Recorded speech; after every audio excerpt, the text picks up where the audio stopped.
اب جو آیت کریمہ ہے یہ ایک بہت بڑے مسئلے کو حل کر دیتی ہے۔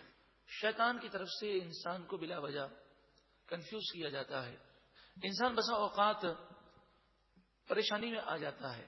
اب میں آپ کو مثال دوں، ایک شخص اپنے گھر بکرا لے کر آیا اور اس نے اللہ کا نام لے کر اسے ذبح کیا۔ ذبح کرنے کے بعد اس کا گوشت بنا کر اس نے قرآن پاک کی تلاوت کی، درود پاک پڑھے، پھر اللہ سے دعا مانگی اور کہا اے مالک و مولا، اس کا ثواب تو فلاں فلاں نیک بندوں کو پہنچا دے، جسے ہم عرف عام میں ایصال ثواب کہتے ہیں۔ ہم اب دیکھیں، بکرے کو ذبح کرنے سے لے کر کھانا کھلانے تک ہر وقت اللہ کا نام لیا گیا، اللہ ہی سے دعا مانگی گئی۔ اب اگر کوئی شخص اس کھانے کو حرام کہے اور کہے اسے نہیں کھانا چاہیے تو کتنا افسوس ہوگا اور اس کی نادانی پر حیرت بھی ہوگی کہ بھئی جب اللہ کا نام لیا گیا اور شروع سے لے کر آخر تک اللہ سے دعائیں مانگی گئی ہیں، اور یہ تو ایصال ثواب کے لیے ہے، جسے ہم عرف عام میں نیاز کہہ دیتے ہیں، لنگر کہہ دیتے ہیں، برسی کہہ دیتے ہیں، تیجا کہتے ہیں، چالیسواں کہتے ہیں۔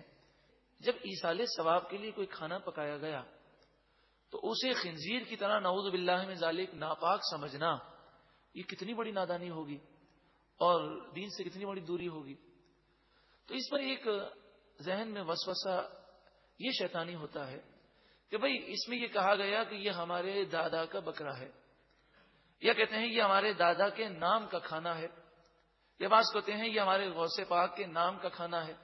تو جب غوث پاک کے نام کا کھانا ہے یا دادا کے نام کا کھانا ہے تو ہمارے لیے جائز نہیں ہوا۔ تو آپ دیکھیں، غوث پاک کے نام کا کھانا یا دادا کے نام کا کھانا یا ہمارے نانا کے نام کا کھانا، اس سے مراد یہی ہوتی ہے ایصال ثواب، کہ یہ کھانا نانا کے نام کا کھانا ہے، یعنی نانا کو ایصال ثواب کے لیے۔ قرآن مجید فرقان حمید نے ارشاد فرمایا فَكُلُوا، بس تم کھاؤ، مما، اس کھانے سے، ذُکِرَ اسْمُ اللَّهِ عَلَيْهِ، جس پر اللہ کا نام لیا گیا۔ تو دیکھیں، ذبح کیا گیا، اللہ کا نام لیا گیا، فاتحہ کی گئی تو دعا کس سے مانگی گئی؟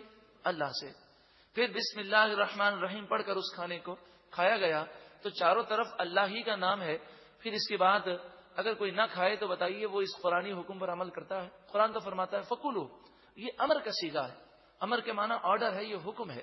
فَكُلُوا، پس تم کھاؤ، مما، اس کھانے سے، ذُکِرَ اسْمُ اللَّهِ عَلَيْهِ، جس پر اللہ کا نام ذکر کیا گیا۔ اور یہ کھانا تمہارے لیے ضروری اس لیے بھی ہے، ان کنتم بآیاتہ مؤمنین، اگر تم اللہ کی آیتوں پر ایمان رکھنے والے ہو۔